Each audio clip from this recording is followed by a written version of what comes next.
বাংলাদেশের রাজনৈতিক সৌহার্দ্য দেখিয়েছে সবসময় ইসলামী আন্দোলন বাংলাদেশ। তারা রাজনৈতিক মতপার্থক্যের ঊর্ধ্বে সবসময় দেশ, মানবতা, ইসলামকে প্রাধান্য দিয়েছে। রাজনৈতিক দলগুলো মতবিরোধ থাকা সত্ত্বেও পারিবারিক ও রাজনৈতিক প্রোগ্রামগুলো ছিল রাজনৈতিক দলগুলোর মিলন মেলা, যা অস্থিতিশীল রাজনৈতিক পরিস্থিতিতে শান্তি বার্তা।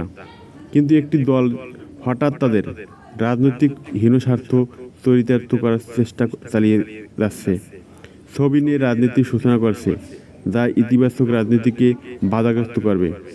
আমি সবিনয় অনুরোধ জানাই, রাজনৈতিক মতপার্থক্যের জায়গা তর্ক বিতর্ক থাকা জরুরিও বটে, কিন্তু সেটা যেন অপরাজনীতির কৌশল না হয়। আমরা বৃহৎ উম্মাহকে ধারণ করাই রাজনীতি করি, আমরা কাউকে খারিজ করি না।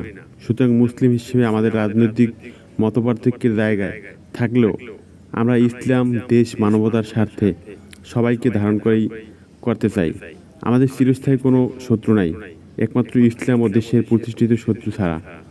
আমরা মাজলুম হয়েছি অনেকবার, আমরা কাউকে জুলুম করার রেকর্ড নাই। আমাদের এই দায় চরিত্র আপনার পছন্দ নাই হোক, কিন্তু আমাদের উস্কে দিয়েন না। ইসলামী আন্দোলন বাংলাদেশ সেই দল একটি।